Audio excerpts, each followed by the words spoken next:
အားလုံးပဲမင်္ဂလာပါကိုတို့ရဲ့1K11 channel ကြိုဆိုလိုက်ပါတယ်ဗီဒီယိုဖိုင်တော့နည်းတော့နောက်ကျတယ်ကျွန်တော်ဗီဒီယိုလုပ်နေတဲ့အချိန်မှာ editing လုပ်နေတဲ့အချိန်မှာဒီကွန်ပျူတာအနေနဲ့ဟန်းသွားတဲ့အတွက်ကြောင့်တော်လေးနောက်ကျသွားဖြစ်ပါတယ် GB ဘွဲတော်မှာကျွန်တော်မတင်ထားပါဘူးဗျာ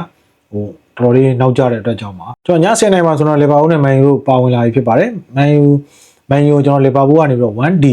ဝင်ယူလောက်ဖွင့်လှစ်လာတာတွေ့ရတယ်ကိုပေါင်းစည်းရ3-5မှုရှုံးမှာဒီနေရာမှာကိုပေါင်းစည်းရတော်လေးပြင်းရှာနေတဲ့ပွဲစဉ်လည်းဖြစ်တာတွေ့ရပါတယ်အခုလက်ရှိချင်းကြီးဆိုရင်3လုံး5မှုရှုံးတော့မှတော်လွန်နေပြီဆိုတာတွေ့ရပါတယ်ဗျာ3လုံးကိုကျွန်တော်80ရှုံးလောက်ထိတောင်ဖြစ်နေတာဖြစ်ပါတယ်တော်တော်လေးဥမာဒီနေ့မှာတပွဲတည်းသောကျွန်တော်ကိုပေါင်းစီအပြင်းဆုံးပွဲလဲဖြစ်တာတွေ့ရပါတယ်ဗျာဒါကြောင့်ဒီနေရာမှာကျွန်တော်တို့ဒါကိုပေါင်းအပေါ်တွေပဲဆောလာကြလိမ့်မယ်လို့ပဲကျွန်တော်သုံးသပ်ပါတယ်ဒီနေရာမှာကျွန်တော်သတိထားမှာ international break မှာကျွန်တော်အမြဲလို့ပြောနေကြဖြစ်စကားလည်းဖြစ်ပါတယ်မနေ့ကလည်းကျွန်တော်ထည့်သွင်းပြီးပြောပါတယ်ကစားသမားတွေတော်လေးမှပင်ပန်းနေတာဖြစ်ပါတယ်ဗျာဒါကြောင့်ဒီပွဲစဉ်ကျွန်တော်ကိုပေါင်းကိုသွင်းနိုင်ပါမလားပေါ့အဲ့ဒီချက်ကိုကျွန်တော်တို့စဉ်းစားစေချင်ပါတယ်ကြေးတန်းရ body ကြေးရလည်း 1D ပေးလာတယ်ဒီကြေးတန်းဟာလီဗာပူးအနေနဲ့လုံလောက်မှုမရှိတဲ့ကြေးတန်းလို့ကျွန်တော်တွက်ဆထားပါတယ်ဒါကြောင့်ဒီပွဲစဉ်မှာမန်ယူကိုကျွန်တော်သဘောကျတယ်ကိုပေါင်းအောက်နေပါဗျာလီဗာပူးအနေနဲ့3ဝက်ဆက်တဲ့ကြေးချထားတဲ့အတွက်ကြောင့်ကျွန်တော်အဝေးကွင်းနေပဲကစားလာရတယ်ကျွန်တော်အိမ်ဝဲမှာပထမဆုံးပြန်ကမ်းမဲ့ပွဲစဉ်မှာမန်ယူကျွန်တော်အကောင်းဆုံးကစားမယ်လို့ပဲတွေးကြမှာပါဒါကြောင့်ဒီပွဲစဉ်မှာမန်ယူနိုင်မယ်ဆိုရင်ကျွန်တော်ပြောတာကတော့ဟိုဒီထက်ပိုပြီးတော့ပြင်းထန်တဲ့ကြေးတန်းကိုတွေးသင့်တယ်လို့ပဲကျွန်တော်သုံးသပ်ပါတယ်ဒါကြောင့်ကျွန်တော်မန်ယူဘော်ဒီကြိုက်တယ်6ပေါင်း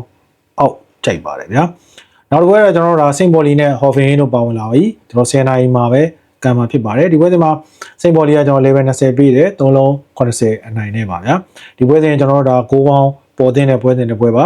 ဟော်ဖင်ကလည်းကျွန်တော်ဒါစိန့်ဘော်လီနဲ့မနစ်ကရသည်မှာဆိုရင်စိန့်ဘော်လီကပဲနှစ်ကြော်လုံးအနိုင်ကစားခဲ့တာကျွန်တော်တွေ့ရပါတယ်ဗျာဒါတော့ဒီပွဲစဉ်မှာဆိုရင်တော့စိန့်ဘော်လီကောင်းပါတယ်စိန့်ဘော်လီ level 20တော့ပေးတာဟိုကြေးရတော့အနေငယ်တော့ပြော့တယ်ဟိုစိန့်ဘော်လီ body လေးကြိုက်တယ်ကျွန်တော်6ပေါင်းအပေါ်ကြိုက်ပါတယ်ဗျာအလန်တာနဲ့လာစီယိုဒီပွဲစဉ်မှာဆိုရင်တော့အလန်တာ160နိုင်ပေးတယ်ဒီကြေးရန်ရကျွန်တော်တို့ဒါကြည့်မယ်ဆိုရင်ဒီနေ့မှာပေါ့ဗျာဟို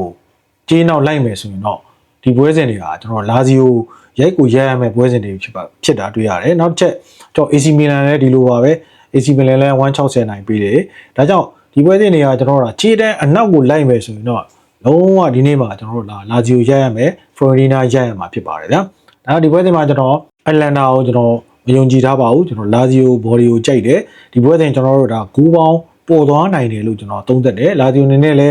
ဘာမှကျွန်တော်တို့သူကမရှိတဲ့အတွက်ကြောင့်ပါဗျာ ACC ဆော့လာမဲ့အတွက်ကြောင့်ဟိုအတင်းကြီးကိုဒီအတလန်တာကိုပေါ့ဗျာအကောင်းဆုံးတုတ်ပြန်ကစားလာလိမ့်မယ်ပွဲစဉ်တစ်ပွဲလို့ကျွန်တော်သုံးသပ်ပါတယ်ပွဲစဉ်နဲ့လည်းဂိုးရနေတဲ့လာဇီယိုအနေနဲ့ဒီနေ့ပွဲစဉ်မှာဂိုးတကိုးတာစောစီစီရခဲ့မှာဆိုဒီပွဲစဉ်ကကျွန်တော်ဂိုးပေါင်းပေါ်သွားနိုင်ပါဗျာဒါကြောင့်ကျွန်တော်လာဇီယိုဘော်ဒီကြိုက်တဲ့ဂိုးပေါင်းအပေါ်ကြိုက်ပါတယ်ဗျာ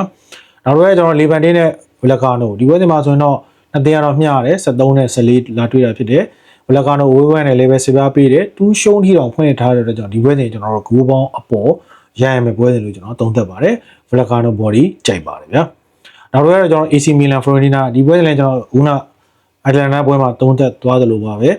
ဒီပွဲစဉ်ကလုံးဝမဖြစ်တဲ့ပွဲစဉ်မှာ180နိုင်လောက်ပေးတယ်ကိုပေါင်းသေးကျွန်တော်280ရှုံးပါဗျာအခုလက်ရှိအချိန်ထိလည်းဒီခြေတန်းကလည်းဒီလောက်ပဲသွားနေတာဖြစ်ပါတယ်280ရှုံးလောက်သွားနေတာဖြစ်ပါတယ် Fiorentina လို့တော်တော်လေးကိုခြေသွမ်းပိုင်းညံပြင်းနေတဲ့အသင်းကို AC Milan အနေနဲ့ဒီခြေတန်းပေးလာတယ်ဆိုတာဒါမဖြစ်တဲ့ခြေတန်းလို့ကျွန်တော်သုံးသပ်ပါတယ်ဗျာဒါတော့ဒီပွဲစဉ်မှာကျွန်တော် Fiorentina body ကြိုက်ပါတယ်6ပေါင်းအောက်နေပါဗျာနောက်တစ်ခါကျွန်တော် Nantes နဲ့ Lille ပွဲပါဒီပွဲစဉ်ကကျွန်တော် Lille ကနေပြီးတော့185နိုင်ပေးတယ်6ပေါင်းစီ2ရှုံးပါဒီပွဲစဉ်မှာကျွန်တော် Nantes body ကြိုက်ပါတယ်ဗျာနောက်တစ်ခါတော့နောက်ဆုံးပွဲစဉ်တစ်ပွဲဖြစ်မနက်တနိုင်ခွဲမှာကံမဲ့ Real Madrid နဲ့ Getafe တို့ပွဲစဉ်ပဲဖြစ်ပါတယ်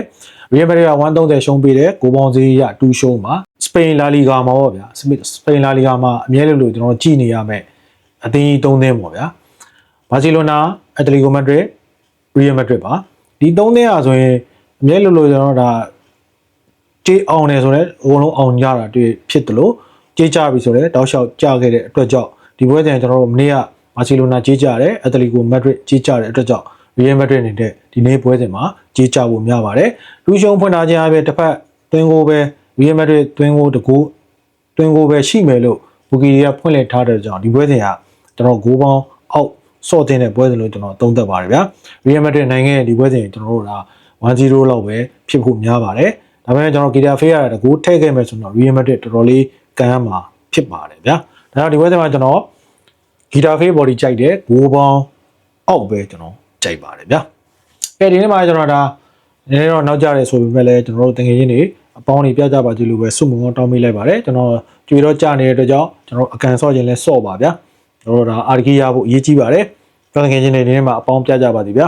အားလုံးပဲကွက်လက်ပါကျွန်တော်တထူးဒီနေ့မှာလည်းရောင်းပွဲထက်ရှိမှာဖြစ်ပါတယ်လာရောက်ဝယ်ယူအားပေးလို့လည်းရပါတယ်ဗျာမနေ့ကကျွန်တော်တို့တထူးရောင်းပွဲကြခဲ့တာဖြစ်ပါတယ်ဒီနေ့မှာကျွန်တော်တို့အကောင်းဆုံးပြန်ရွေးပြီးတော့မနေ့ကဝယ်သွားတဲ့တကယ်ချင်းတွေကိုကျွန်တော်တို့ပြန်လဲပေးအပ်သွားမှာဖြစ်ပါတယ်ဗျာအားလုံးပဲကွက်လက်ပါဗျာ